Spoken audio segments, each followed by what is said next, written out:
सूर्य ग्रहण की जो प्रारंभिक कथा है, चंद्र ग्रहण की जो प्रारंभिक कथा है कि कहां से सूर्य ग्रहण और चंद्र ग्रहण का प्रारंभ हुआ और इनका क्या महत्व है,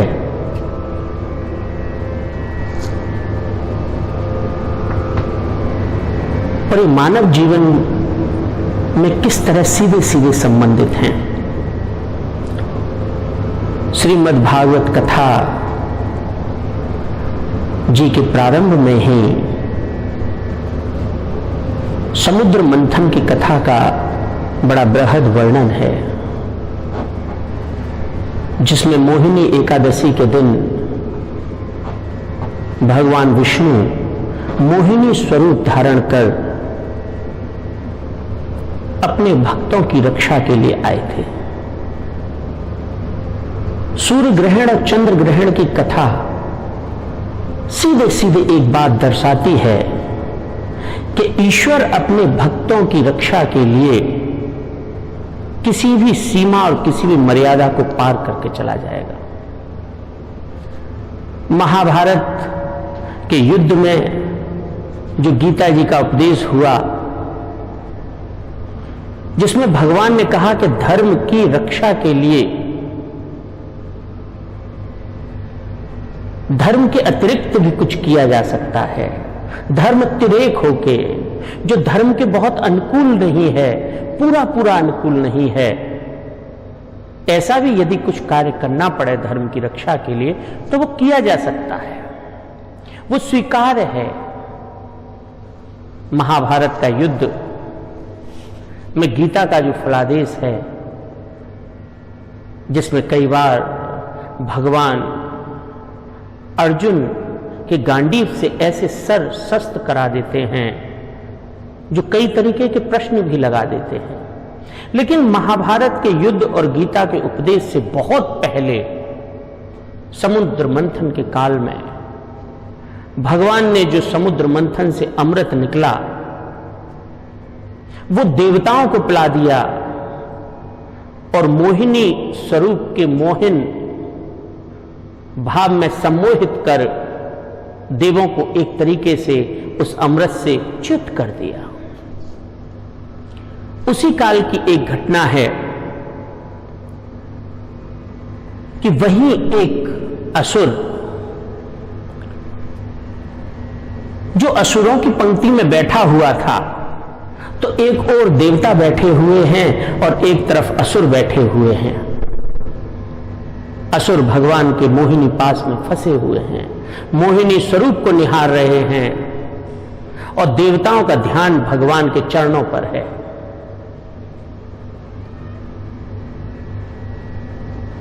और ठाकुर जी अपने प्रिय भक्तों देवताओं को अमृत पिला रहे हैं।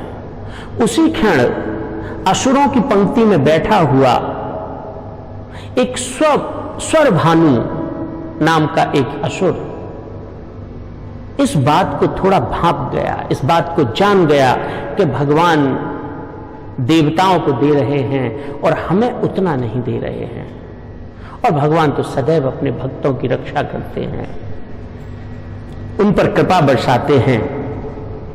तो वो स्वर भानु नाम का दैत्य सूर्य और चंद्र के मध्य में आकर बैठ गया, नजदीक आकर बैठ गया।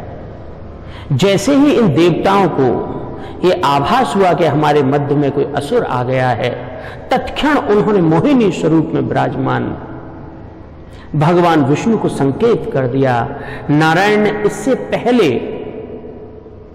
कि असुर के गले से नीचे अमृत उतर पाता, अपने चक्र से उसकी गर्दन को उसके धड़ से अलग कर दिया। लेकिन क्योंकि उसका मस्तक, उसका गर्दन के ऊपर का भाग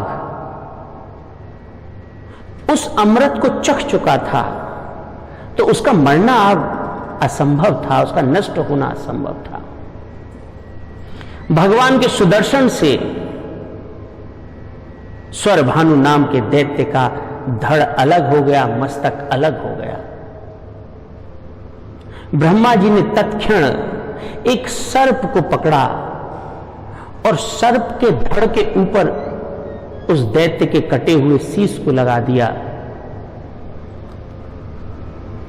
और जो दैत्य का धड़ कट गया था, जो नीचे पड़ा हुआ था सिर के अतिरिक्त भाग, उसके ऊपर उस सर्प का मस्तक लगा दिया। तो जो शीश कटा वो राहु रहा और जो धड़ रहा वो केतु रहा। इन दोनों के स्वभाव भी अलग अलग हैं, विकृतियां भी हैं इनमें। ये इस घटना के परिचायक हैं कि नारायण अपने भक्तों की सदैव लाज रखते हैं। उस दिन के बाद जब कभी भी सूर्य और चंद्रमा और पृथ्वी किसी युति में आते हैं, सृष्टि के कल्याणार्थ कोई बहुत बड़ा योग बन के आता है, तो ये राहु और केतु इन देवताओं को सफल होने में अड़चन उत्पन्न करते हैं।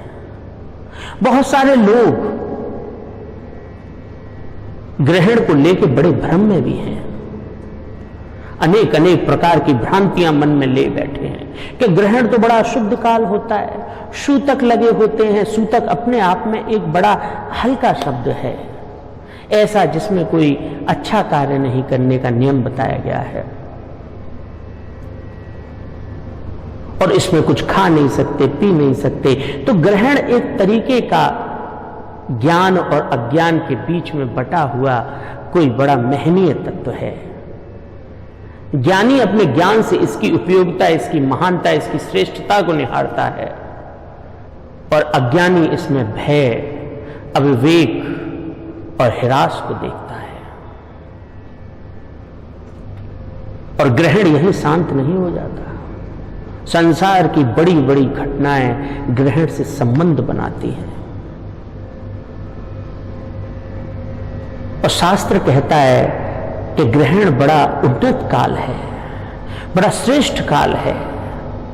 इसमें अनेक ऐसी उपलब्धियां प्राप्त की जा सकती हैं जो साधारण दिनों में संभव ही नहीं है, कल्पित ही नहीं है।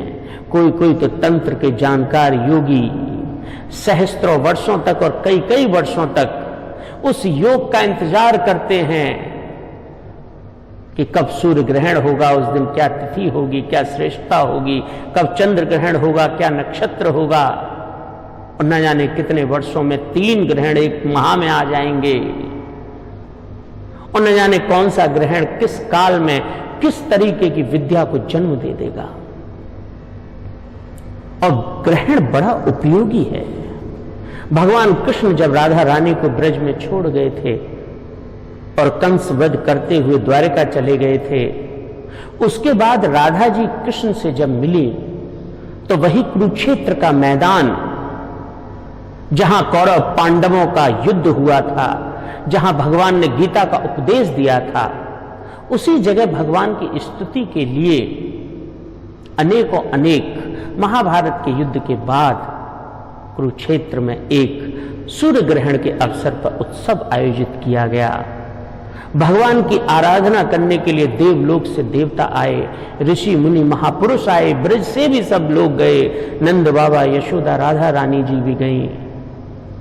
वहीं द्रौपदी ने राधा जी की परीक्षा भी ली थी, जिसमें द्रौपदी ने तो देखा कि मैं व्यर्थ ही स्वयं पर अहंकार करती हूं, मैं तो राधा जी की चरण धूली भी नहीं हूं। रुक्मिणी ने भी अनेक प्रश्न और संवाद किए थे कि आखिर कृष्ण कैसे बार बार उनका नाम ही पुकारते रहते हैं।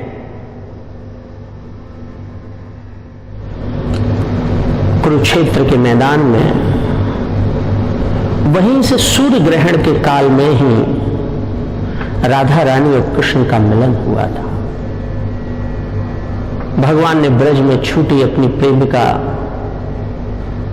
और शास्त्र तो ये कहता है कि राधा रानी और कृष्ण में कोई फर्क ही नहीं है, दोनों एक ही चीज हैं। उनके मिलन का कारण है सूर्य ग्रहण।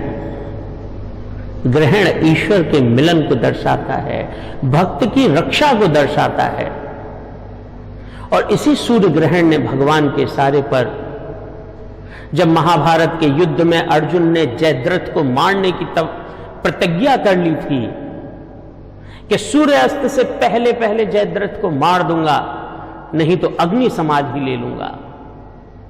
तो भगवान ने यही सूर्य ग्रहण को बुलाकर वो एक ग्रहण काल उत्पन्न कर दिया। जयद्रथ ने समझा कि सूर्य अस्त हो गया और ग्रहण के बाद फिर सूर्य प्रकट हो गए, और उस समय के सूर्य ग्रहण ने अर्जुन के प्राणों की रक्षा करी थी। और यही सूर्य ग्रहण है जिस दिन भगवान के जाने के साथ ही द्वारिका समुद्र में समा गई थी। सूर्य ग्रहण, चंद्र ग्रहण, ग्रहण बड़ा महत्वपूर्ण है। ईश्वर का सीधा सीधा कनेक्शन यहां पे मिलता है। इस दिन जो लोग पैदा होते हैं वो बड़े तपस्वी होते हैं, बड़े मेहनती होते हैं। यद्यपि उनमें शारीरिक कोई दोष तो हो सकता है, जैसे गौड़ीय संप्रदाय के संस्थापक और प्रमुख आचार्य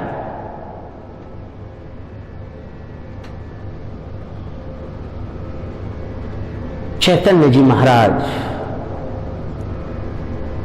ग्रहण काल में उत्पन्न हुए। और जब चैतन्य यहां वृंदावन आए तो वो भगवान की लीला स्थलियों को देखकर ही उनके अंदर ऐसा राग उत्पन्न हो जाता था, ऐसा भाव उत्पन्न हो जाता था कि उनकी अश्रुधाराएं बह निकलती थी, जमीन में लोट-पोट करने लग जाते थे और लगता था ब्रज की रेणु में वो अपने नाथ को ढूंढ रहे हैं। तो ग्रहण काल में उत्पन्न बालक भी बड़ा ईश्वर नजदीक होता है, बड़ा उसमें ईश्वर के प्रति भाव होता है। उन्होंने ब्रज की एक तरीके से पुनर्स्थापना भी की थी। गौड़ीय संप्रदाय कितना बड़ा संप्रदाय बनकर निकला है। इसकी जो प्रथम बीज है वो ग्रहण की उपज है। ऐसी अनेक भ्रांतियां हैं, अनेक पुराण इसको बताते हैं, विज्ञान भी इसकी व्याख्या करता है।